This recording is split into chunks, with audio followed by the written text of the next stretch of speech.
জগতের যিনি নাথ তিনিই জগন্নাথ।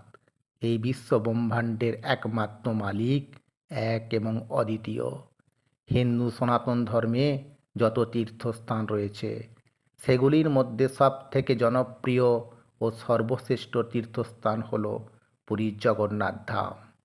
পুরীর জগন্নাথ কোনো সাধারণ বিগ্রহ নয়, বরং জীবন্ত ভগবান। ভক্তের ব্যাকুল আর্তনাদ তার হৃদয় স্পর্শ করে। ভক্তির ভগবান তিনি। জগন্নাথ দেবের অলৌকিক শক্তির কথা কারো অজানা নয়। যারা একবার জগন্নাথ দর্শন করার সুযোগ পেয়েছেন তারাই জানেন প্রভু জগন্নাথ দেবের মাহাত্ম্য কতখানি। আষাঢ় মাসের শুক্লপক্ষের দ্বিতীয়া তিথিতে অতি নিষ্ঠা ও পবিত্রতার সাথে জগন্নাথ দেবের রথযাত্রার আয়োজন করা হয়। ভারতবর্ষের বিভিন্ন জায়গায় এই রথযাত্রার আয়োজন হয়ে থাকে।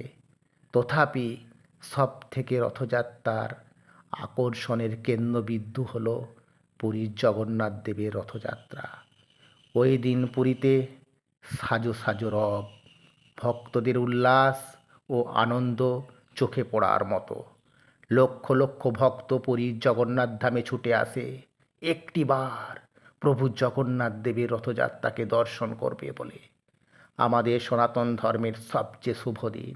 এই পবিত্র দিনে শুভ মুহূর্তে কোটি কোটি ভক্তের সমাগমে পুরীতে জগন্নাথ ধাম থেকে প্রভু জগন্নাথ দেব, বলরাম দেব ও সুভদ্রা দেবীকে রথে করে মাসির বাড়িতে নিয়ে যাওয়া হয়।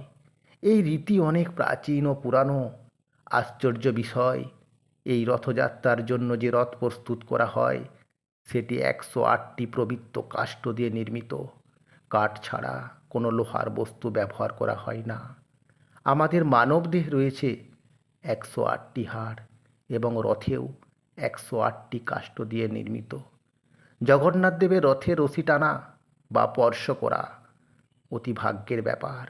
যদি জগন্নাথের কৃপা থাকে তবেই আপনি জগন্নাথ দেবের রশি টানার সৌভাগ্য অর্জন করবেন। কারণ জগন্নাথ দেবের রথের রশি স্পর্শ করলে আপনার সমস্ত পাপ নাশ হবে, আপনি মোক্ষ লাভ করবেন।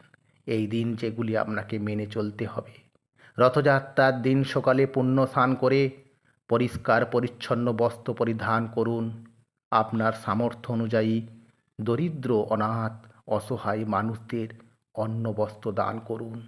এই সকল মানুষদের সাথে ভালো ব্যবহার করুন। বড়দের কাছ থেকে এই দিন আশীর্বাদ নিলে ভালো ফল পাবেন। বাড়িতে প্রসাদ রান্না করুন, সকলে মিলে সেবা করুন, বাচ্চাদের খাওয়ান, প্রভু জগন্নাথের পূজা করুন। ভোগ দিন নিষ্ঠা মনে, পবিত্র চিত্রে। যেখানে জগন্নাথের রথের আয়োজন করা হয়েছে সেখানে যান। আপনার সামর্থ্য অনুযায়ী জগন্নাথ সেবায় সাহায্য করুন, রথ টানার কাজে নিজেকে যুক্ত করুন। এই দিন মদ্যপান থেকে বিরত থাকুন, মাংস আহার পরিত্যাগ করুন, সর্বদা নিরামিষ ভোজন করুন।